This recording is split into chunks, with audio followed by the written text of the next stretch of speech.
The Washington Wizards are the least likable team in the NBA. Why? They don't have any convicted criminals on their team. They don't have any guys that are just undoubtedly behaving poorly. I don't want to say anyone's like a bad person, because I think that's a little bit judgmental, because we're all kind of bad people in our own way.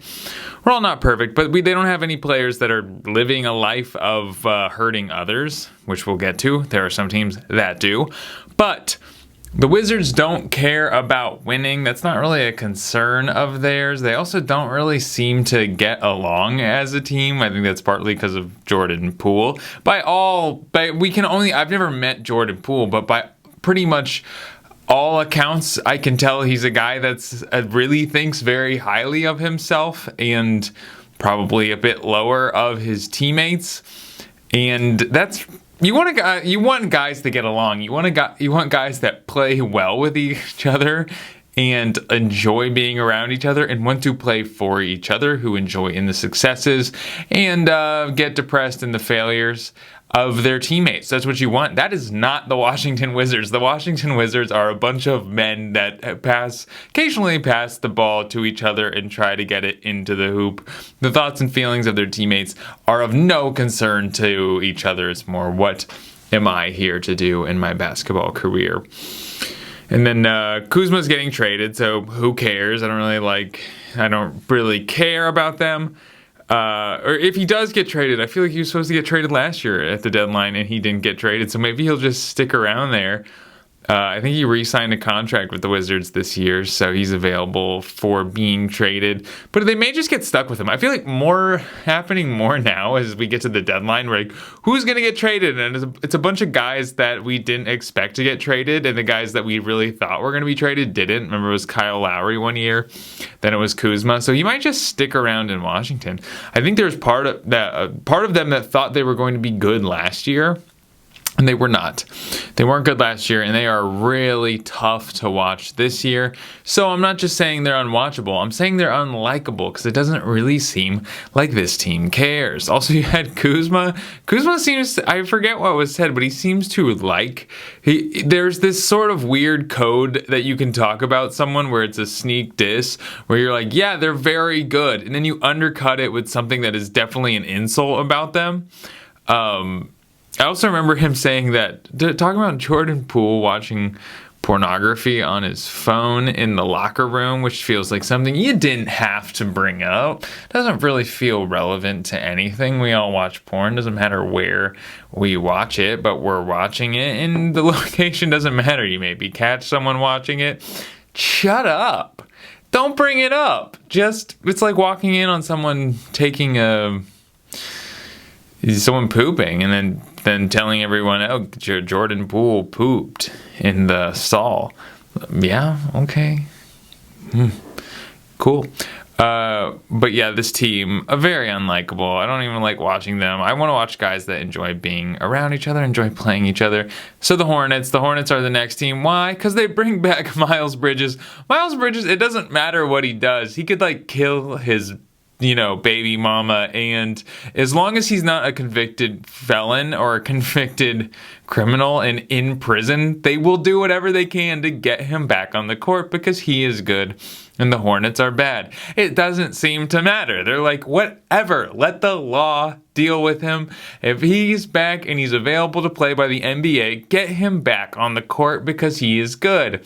It is a way to run your organization, but I don't really like it.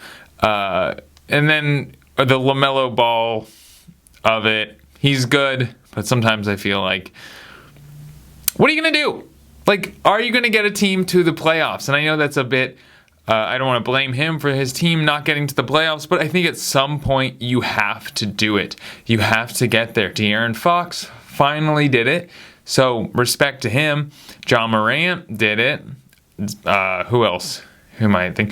Tyrese Halliburton is going to do it, it seems, this year. But at some point, Karl Anthony Towns, same thing for him. But you got to get your team to the playoffs.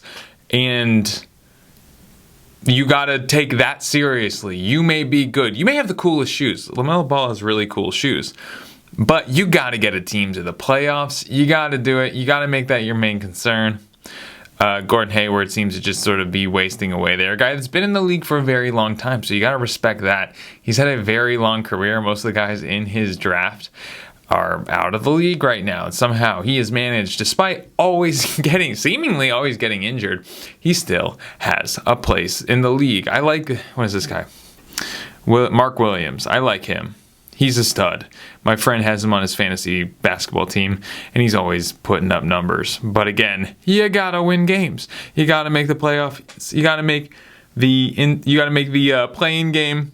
You gotta figure that out. They haven't made the playoffs since Kemba Walker. Since Kemba Walker was on their team. R.I.P. Basketball P. Kemba Walker. I heard he's not playing very well in Monaco. I hear everything and I see nothing. Detroit Pistons. I mean, I kind of want to root for him. It seems like Cade wants to win, but I don't like it when, I think he said something in an interview like, this is embarrassing, which feels a little bit like you're pushing blame onto other people when that happens. We're going to get to another person that kind of did that recently. When you say this is embarrassing, it's like I'm ashamed to be a part of this, and I'm putting words in his mouth. But it kind of feels like when you say that about your team in a post-game interview, like things aren't going well and it doesn't feel particularly supportive of your team. But it's entirely possible that there are guys on the team where he is not happy with their work ethic and he is frustrated. So that's possible too. I've been in situations where I've wanted to be supportive of my teammates, but I didn't. I'd like to be supportive of my teammates as a concept, but these individual teammates I don't support and never could. There's more on that. Okay, because Marvin Bagley, the irredeemable, and James Wiseman sort of irredeemable. When you go that high in the draft, people have high expectations of you, especially if you go in front of a player like Luka. And then I don't know exactly who Wiseman was in front of. Halliburton. Yeah, so Halliburton was drafted after Wiseman. So when you get drafted high, you get paid more money. You get more money than everyone drafted below you. That's true, and there are higher expectations with you. So when you're Marvin Bagley and you get drafted second overall, or you're James Wiseman, who I believe got drafted second overall as well, he could have been, LaMelo Ball could have been a Golden State Warrior, but was drafted by Charlotte because the Golden State Warriors picked James Wiseman. So they're these sort of like ragtag guys that you want to see succeed, but they've been traded to the Pistons, to Basketball Siberia for long enough and haven't done anything. It is weird. I don't know. Guys' failures in the league. How much of a responsibility? Is it their responsibility or is it the team they ended up on? I don't know. I really don't. LA Clippers, they're not likable because they're a super... Okay, Russ, somebody pointed this out the other day. They were saying Russ got traded to the Lakers and it wasn't his choice. He got traded there. And I was like, okay, that's actually a really good point. And then obviously he got a lot of crap for his performance as a Laker, which I'm not going to hold against him because who knows? It might have been a schematic issue. And I don't know a whole lot about schemes. So people were like, oh, you're getting mad at a guy who didn't necessarily want to be traded there. He got traded there. And now you're upset with him. And then he went to the Clippers and he's performing okay. I don't really know. I'm not looking at his box score. I'm not looking at his averages. I'm not looking at his field goal percentages. He's there. But he is yelling at fans. That's true. He is yelling at fans. It's this attitude of... this is my last name. Like you're calling me Russell Westbrook or whatever, and I can't let people attack my name. That's my family, which I do understand, but it is something that you have to get over, is verbal disparagement of your last name. And I think by saying it's a family thing, I can't let people... Remember the year before when people were calling Westbrook He talked about his son and how people were calling him Westbrook, which has to kind of stink for a kid, but you know, it's your choice. You can, regardless of whether that you believe that they're talking about your family or they're talking about you or who they're criticized, you have to make the choice of whether you're going to let it affect you emotionally or not. And Russ has decided, I'm going to let this under my skin and get upset, which maybe is the better move. What do I know? James Harden, obviously, the system. I think that said enough when he said, listen, I'm not going to be a part of the system. I am the system. Boy, oh boy, when you join a team and you say, I don't want to be a part of a system, I am the system. Bam! That is the biggest red flag you can have. Listen, I'm joining a team, but I'm a team within myself, and they better change around me. Anyone in the organization, I don't know who the GM of the Clippers is, but they had to be like, oh, I made a mistake. Oh, that was the last thing that I wanted to hear. I still think they're going to be good, but they're just sort of a bunch of unlikable players. I mean, I like PG. Honestly, I think a lot of these guys, once you get max contracts and you become an established NBA player, you're not like a story to me. You're not a narrative that I'm really looking at and saying, oh, I'm interested in this player. I kind of like his career. I like his attitude. I like the way he plays. I guess I'm just bored by Paul George and Kawhi Leonard. It's been a lot of the same over the past couple of years, and that's the main thing. So, great basketball players. I just, this team's succeeding. It's a team that feels like succeeding is inevitable. So the most interesting thing that can happen to this team is they fail. So the past 4 years have been pretty interesting because it's just been nonstop failure. If they were to win, it would just kind of be in a redeeming aspect of the failure, which is disinteresting to me. Watching a team that should succeed. Yawn. Keep going back. The Warriors, I'm over them. I like Steph. I'm a huge fan of Steph. Steve Kerr supporting Draymond when he was choking. Rudy Gobert didn't like that. Said, oh, Rudy was choking him first. He didn't look like that to me, but whatever. Steve Kerr being upset about the music in the Phoenix Arena. And did you guys see this? It was so funny. The DJ in the Phoenix Arena took a cut of Steve Kerr talking about how the music was too loud. It's like dance club music. He sampled that and he put it into his DJ mix with Betty Benassi's Satisfaction playing in the background. Really funny. Steve Kerr, that's an old man thing to say. You know this. I don't think he would defend himself. I think he knows. Yeah. But he would probably argue, well, this isn't a dance club. It's a basketball arena. And he'd be right. Good for them for winning the championship in 2022, despite all odds. I heard Bill Simmons talking about this, and he kind of believes it was a stars-aligned situation, sort of, I hate to say the word lucky, and I'm not going to, but fortunate set of circumstances that put them in the finals and led them to win. But I think that's almost more impressive than a team that was really good the whole entire season, and it felt like a foregone conclusion that they were going to win. So good for the Warriors. I'm just kind of over them. I don't like Draymond Green. I've said it. I think he's immature. Not my favorite player. A little bit egomaniacal, but we all can be that, so I'm not trying to be judgmental because we all have a tendency to let our heads get big. And I don't think anyone on that team is checking them. Kevon Looney, he's always a guy I liked. He seems pretty humble, pretty happy with being the fourth or fifth guy, whichever, on that team. But they're not likable to me. Clay, I don't know if you saw, he had a post-game interview. Somebody asked him something, I don't remember, but he said something to the effect of, well, I don't care. Me? Care? Me? You think I care?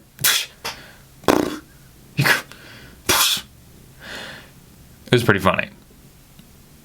He's like, yeah, oh yeah, that guy doesn't care about criticism. No, can't be. Bulls,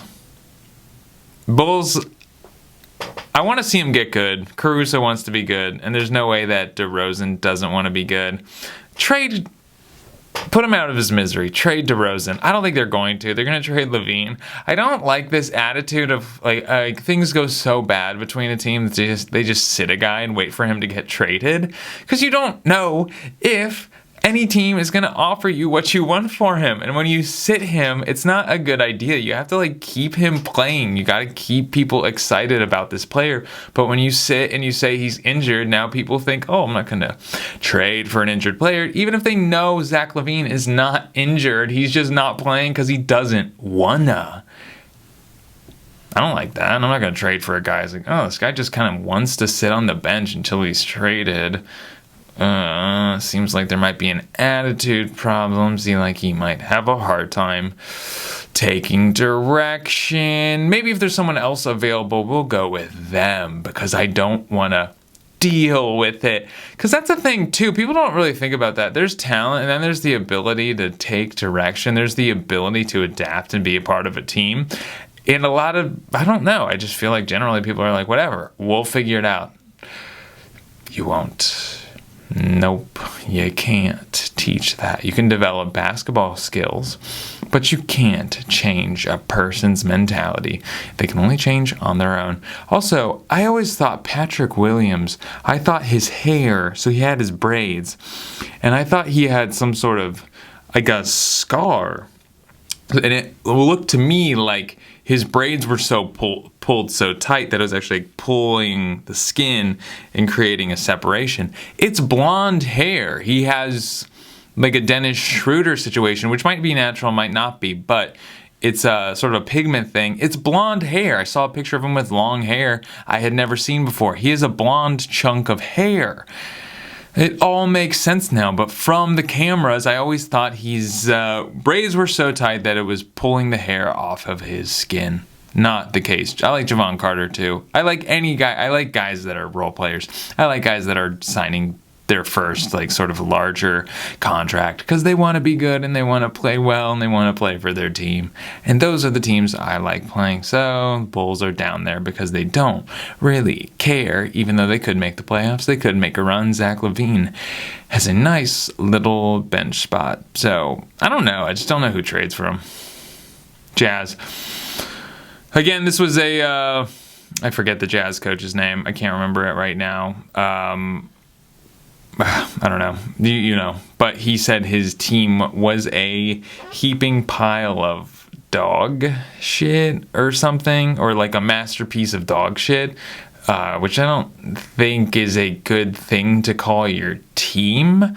Feels a bit like you're pushing the blame over there. Like, oh man, if I could get on the court, I would play really well. But my team, it's them. Just take responsibility, because at some point, anything in your life, anything that goes wrong, in some ways, is your responsibility. You may think, oh, well, it's not. This is true. I have an example of something that is not my responsibility and is entirely caused by someone else. You got to figure out a way to make it your fault, or you can't move on. You can't learn from it. If it's something entirely out of your control, there's no way for you to say, I'll do something different next time. Why? Because you don't have the ability to control the situation. You're admitting I can't control situations I'm in. So find a way to take responsibility.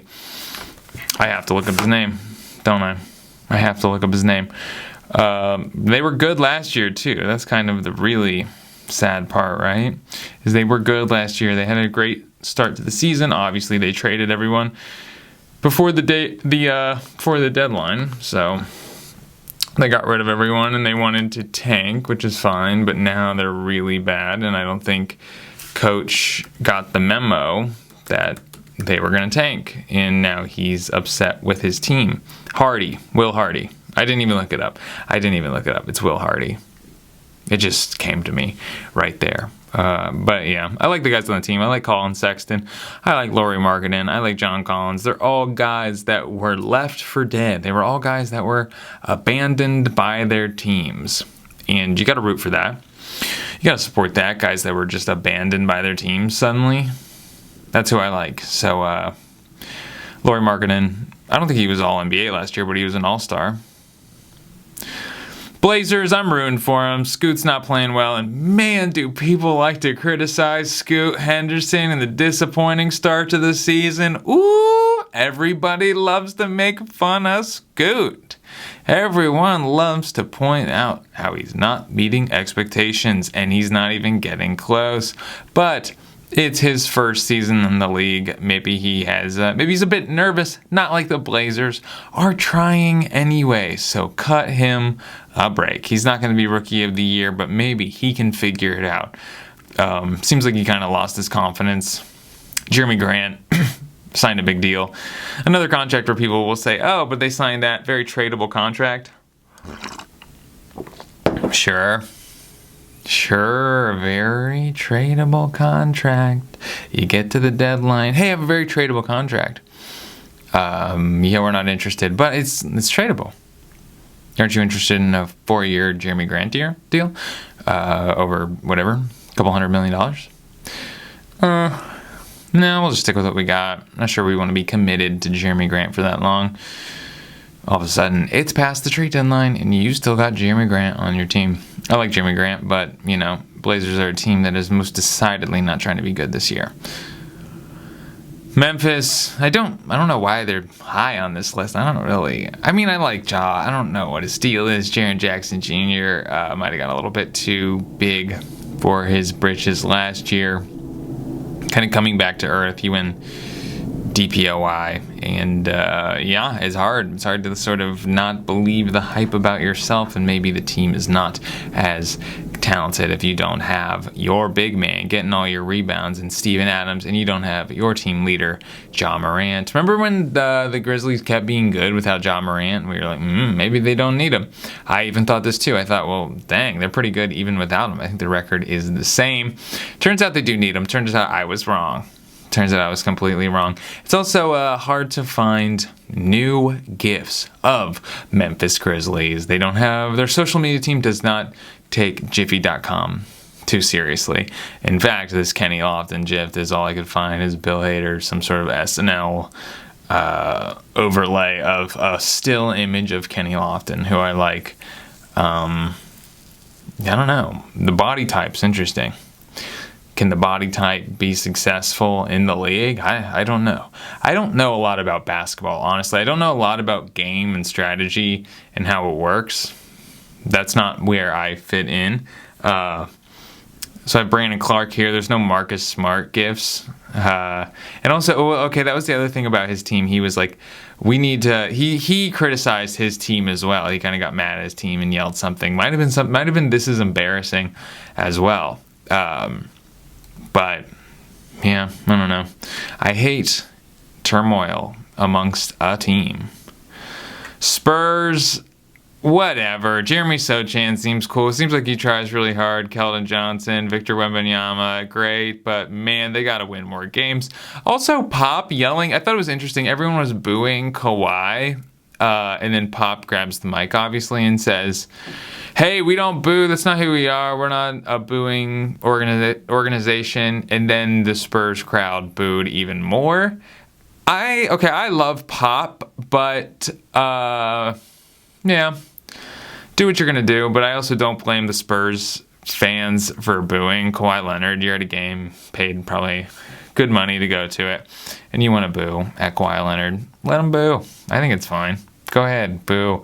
I think Kawhi just felt bad for Kawhi. I think they're friends. I felt like he thought he needed to do something. So that's a team that does not care, and I don't like it when teams don't care. I don't like it when teams try to tank. I don't know who would. I went to a Spurs game, Spurs Clippers, and even with Victor Wembanyama out there, boy, was it a snooze fest. I've kind of spaced out and forgot I was at a game for a while.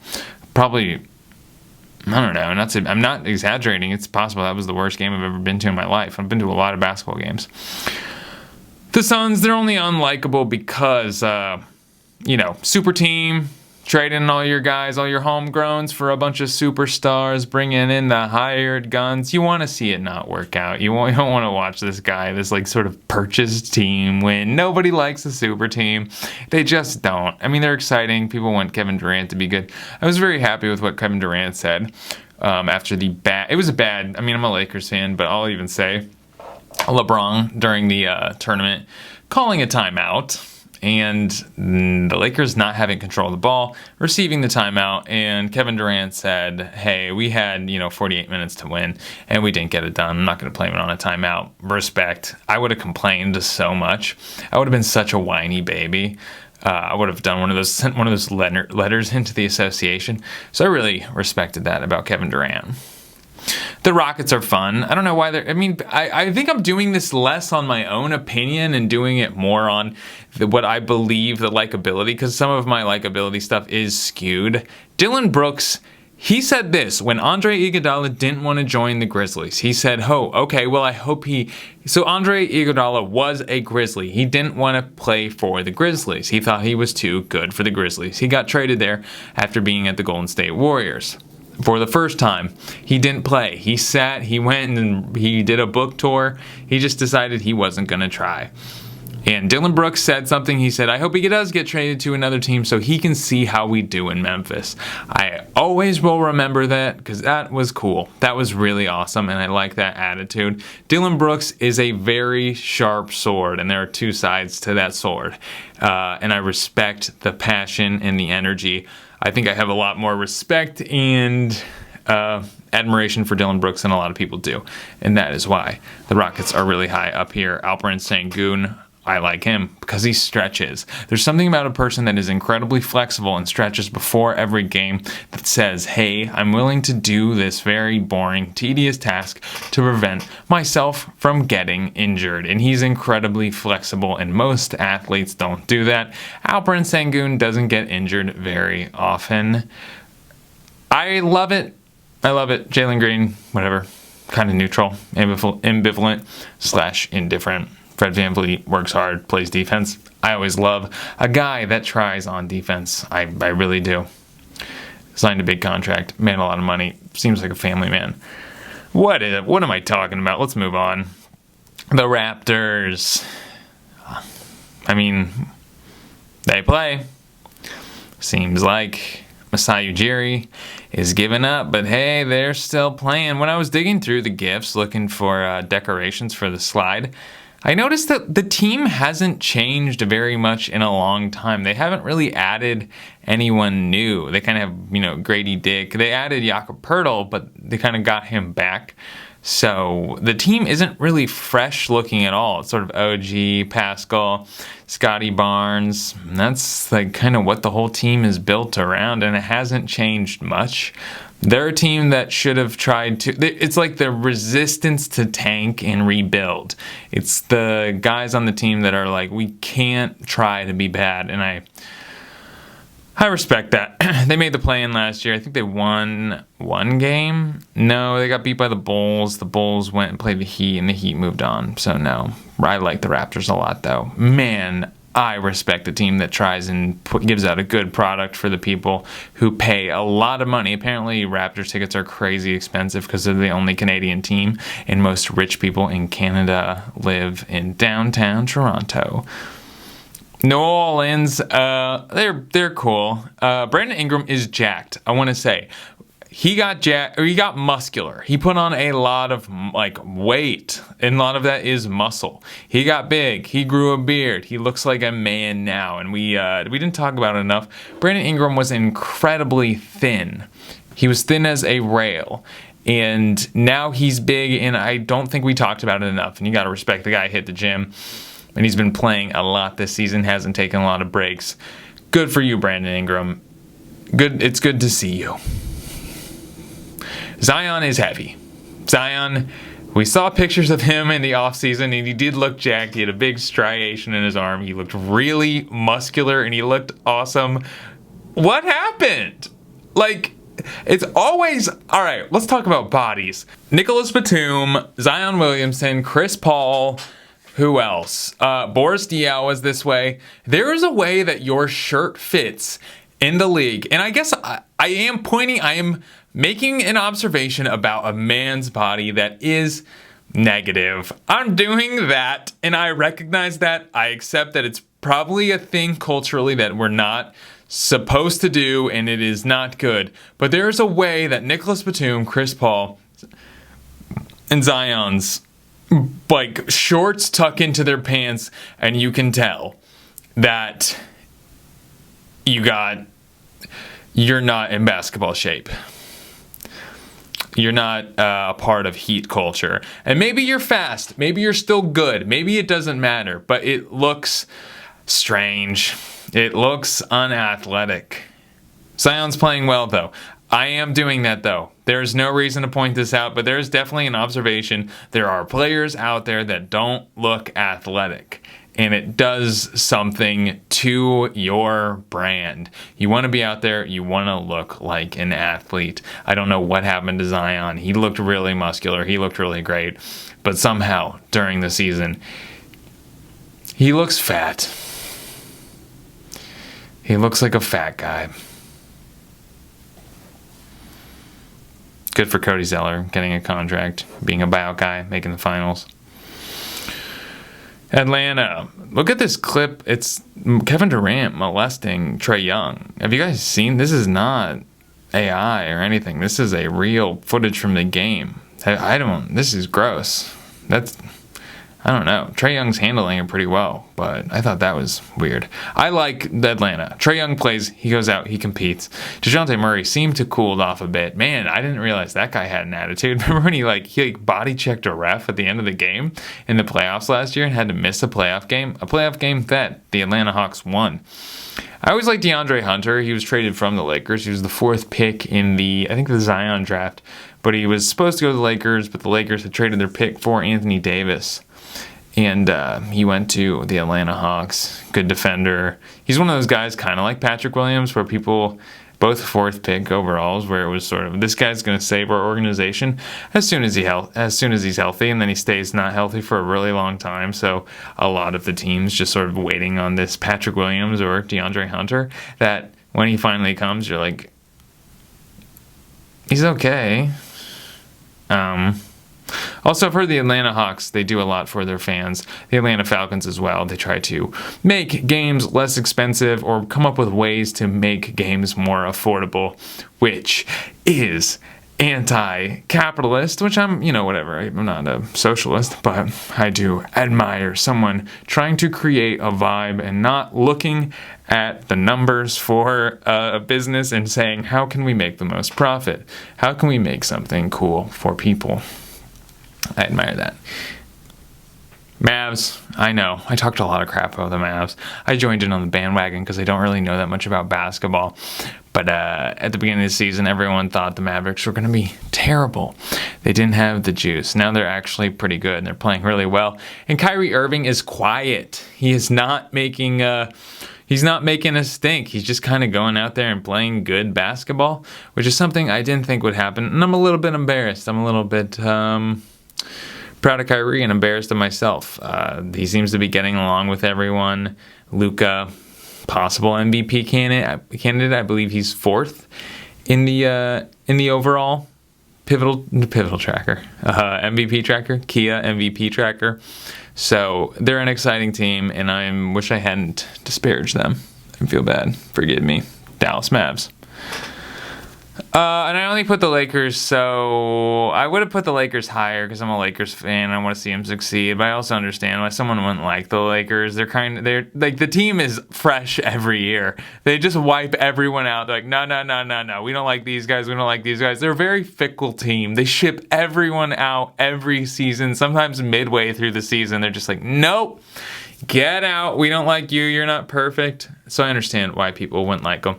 Also, the way the LeBron breaking the scoring title went down last year, where they just paused the entire game and he gave a speech, and then the Oklahoma City Thunder came out and won. I was like, oh, man, do we have our priorities wrong? Are we looking at this in a strange very maybe look at it a little more myopically, maybe look at it more as just a basketball game and try to win it. Maybe don't pause, don't pause a game just because someone breaks the scoring title. Maybe just keep playing. I thought that was cringe, and I was a Lakers fan. Anthony Davis was there were talks of him being traded, and if you watch LeBron score the record-breaking bucket, Anthony Davis stays on the bench. He's not in a good mood. He's in trade talks. He knows that. He's not happy with LeBron. The whole thing felt phony. felt fake, felt forced, and it bummed me out. I'm still a Lakers fan, though. They won the IST. That's awesome. I like Austin Reeves. I like Gabe Vincent. I like my Taurean Prince. Those are my guys. I like them, and I was so happy they signed with the Lakers. So I understand if they're lower on the list for you.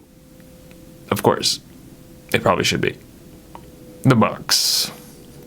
I'm coming around on the Bucks. They're on the more likable side for me. I like Dame. Dame was very cool about Tyrese Halliburton doing the Dame time celebration after they after they went up on the Bucks. I respect that. To just say, hey, all right, I recognize real. I recognize it. You're playing well. You're doing your thing. You earned that. That's cool. Kind of take it as an homage to him. Because I don't know, the whole way Dame requested a trade out kind of soured me, but I'm over it now. Really ain't got nothing to do with me, does it? Giannis, I want to see him succeed always. I wish he'd work on his free throws a little bit more. I don't know how much time he puts into his free throws, but man, dude, just, I don't know, maybe take 10 extra minutes after practice. It's pretty important. It seems like a lot of games come down to free throws. Yeah, go Bucks. Nets, I like the Nets a lot. The only reason they're not higher is because Ben Simmons is on the team. Man, it's the ego thing. You bring your ego so high up, you can't let it go back down. So what do? He should read the book, How to Cure Back Pain, because I do wonder if he believes his back pain is psychosomatic. I like Cam Thomas. I like Cam Thomas a lot because he was on JJ Redick's podcast, and I never heard him talk before. I never heard him do an interview, and he is not who I thought he was. He's a lot more humble than I thought he was. It was interesting to hear his perspective and how he thinks of things and what his trajectory in the league has been like. And I liked him. I liked him a lot. I liked his attitude. I'm looking forward to seeing him succeed more. I always like Mikal Bridges. Always liked his attitude when he got traded to the Nets. He was just like, yeah, I get it. It was for KD. I understand. I really totally understand why someone would trade me away for Kevin Durant. Whatever. I'm moving on. I'm over it. I'm not bitter. Love it. Love a good attitude. I like Cam Johnson. Couldn't find a Nets Cam Johnson. I heard him on Theo Pinson's podcast. Really liked his story. I like humility, guys that can recognize where they stand and don't try to inflate themselves by convincing other people they're better than they are, which is not Cam Johnson. Man, I like the Heat. I don't even know why. I'm around on the Heat. Last year I was kind of over the Heat. I kind of wanted them to be out of the playoffs just because I wanted a new team, a new look. They never really changed the look that much, but you gotta respect the team that's made it to the finals, especially one that made it to the finals as an 8th seed. Man, that's hard to do, especially with the play-in tournament. So, man, go Heat. Big Heat fan. Jimmy Butler works hard. Playing less and less games every regular season, but that's okay. The Sixers, that was my Joel Embiid impression. Tobias Harris, very funny. It's one of those things where everyone talks crap about your contract for so long that you're just like, yeah, I'll talk crap about my contract too. I don't care. Whatever. Doc Rivers talking about he needed Tobias Harris to take a back seat that season, like in a scoring role, and Tobias Harris was cool with it, even though he was in a contract year. So Doc Rivers applauded him for that, and I thought that was really admirable too. So I'm a Toby fan. Maxey, who doesn't love Tyrese Maxey? I heard him on JJ's podcast, really got to know what his character is like and what's important to him, what he values, and I was honestly really inspired. I was really inspired by that interview. I really appreciated his outlook on life, and it helped me personally. So I have a little bit of an attachment to Tyrese Maxey.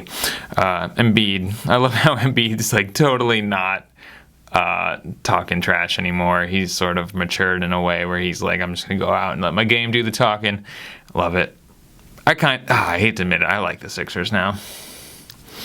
Timberwolves, we were so eager to crap on the Timberwolves last year that it just sort of ran off. Now they're not even, they're the best team in the league. I think they lost last night to the Pelicans, but They're not even, like, they're like 5th on Vegas odds for winning the title, and nobody believes in them. And we also really enjoyed talking crap about them for the Rudy Gobert trade last year. So I sympathize with them a lot, but now they're really good, and I like them. I want them to succeed. If they won the championship, I'd be totally fine with that, because nobody believes in these guys.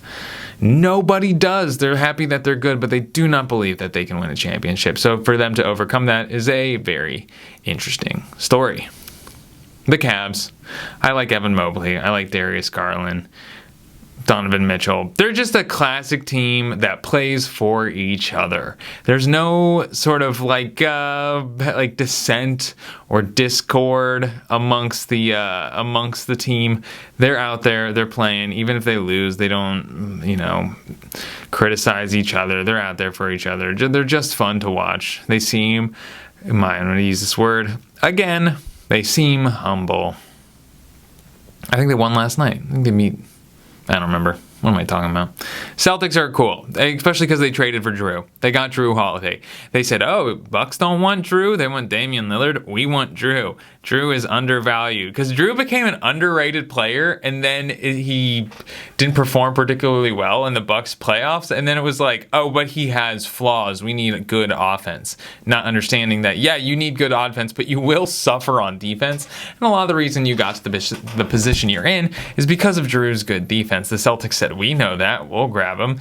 Took him, traded away Brogdon and a very injury-prone Time Lord, and they said, hey, we're going to grab Drew Holiday, who is consistently a good defender and plays consistently. The Celtics are smart, and I gotta respect intelligence. They don't have a lot of gifts up. I wanted a Drew Holiday gif, but actually, I know there is one. I've used it before. I don't know why I don't have it. Go Celtics. I know a lot of people don't like the Lakers and the Celtics, but if you really look at them from a basketball standpoint, go Celtics. They care.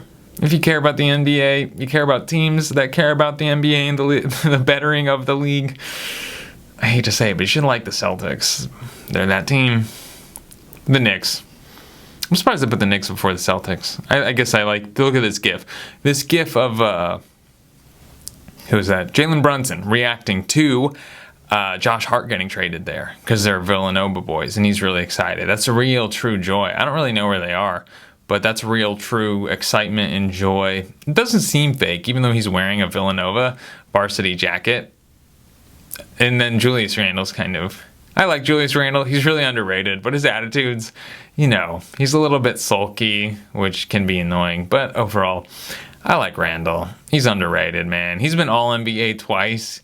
He's pretty exceptional, and nobody talks about him. Him and Siakam are the two guys that just don't have any fans.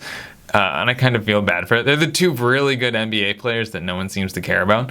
Mitchell Robinson, did you guys know this? Mitchell Robinson, he had a professor in college, I think, whose wife died. He now lives with him. That's his roommate. He lives with his college professor whose wife died. So he took him in to live in his home. Never heard anything so sweet. God bless this Knicks team. The Kings, like the beam, man, they were bad for so long, and now they're excelling. And De'Aaron Fox played in the playoffs with a broken finger when I feel like most stars are looking like, what reason? What ails me so I don't have to play in this game? Which isn't true. I know it's not true. I know. I don't know why I do that. I don't know why I criticize NBA players, but I gotta admire De'Aaron Fox for saying, I have a broken finger. It hurts really bad. It could damage it even further, but I can't not play in this playoff game. I think it's really cool. I like Mike Brown too. I think he's been shafted a lot of the places that he's gotten jobs, and I'm really happy that he got a chance with the Kings, and I'm glad I believe he was coach of the year. Could be wrong. I enjoy the beam in Sacramento as a Californian. Sacramento's a town that I can always root for because we always make fun of Sacramento. The Nuggets, I love the Nuggets. I love Jokic. I love Jamal Murray. Obviously they traded for Aaron Gordon, but that was before Aaron Gordon was a star. So everyone talks about, do you need 2 stars to make it in this league? Can you win a championship if you don't have 2 or 3 stars? Yeah, it seems like basically every year that's what happens. Seems like it's almost more difficult to form a super team and make that super team win. It seems like it's ineffective. So, yeah, I don't think you need that. Jokic homegrown, second in the second round of the draft. Jamal Murray, never been an all-star. I don't think he will be an all-star this year either, just because he missed so much time. They just have a solid group. KCP, Christian Brown, that was a guy that I don't think anyone had expectations on this guy, but I think playing with such a solid group of guys has made him good. Homegrown. I love this team. They play for each other. I love Aaron Gordon. That guy, he goes out there and he plays, man. He plays hard. He plays great defense. He seems locked in the entire time. He doesn't get a lot of credit, but he should. The Thunder are so exciting. I love Isaiah Joe. Isaiah Joe, best net rating in the league. I talked about that last week. Shea seems happy to be in Oklahoma City. Chet Holmgren. I think I've had this with sports where you've been injured and you're just champing at the bit because you just want to get in and show people what you can do.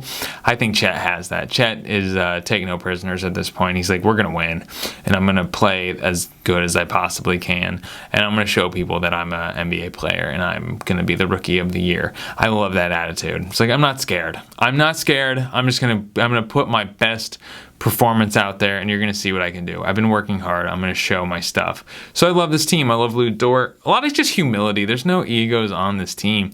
They're just out there to play. They also have a bunch of draft capital still, which is wild.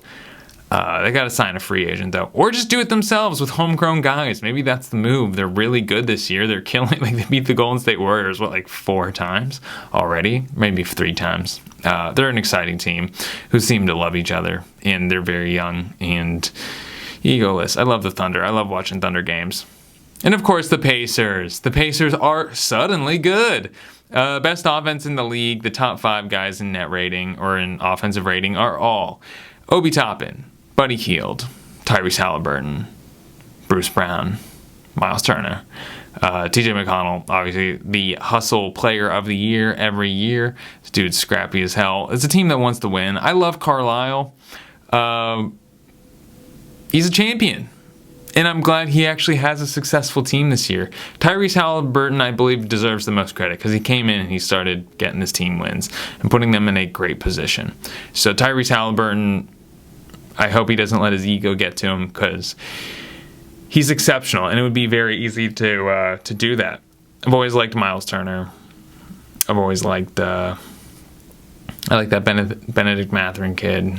And there's the Pacers, man. I used to live in Indiana. I grew up in Indiana, so I've been to Indianapolis a lot. It's a team that is not a free agent destination, so there's always part of me that likes, just like for bounce of economic resources, likes to see small market teams that don't get free agents because they're not particularly great places to live win and attract free agents through skill and the potential to win a championship. I just do. So that's it. Thank you for being here. Be good to your moms.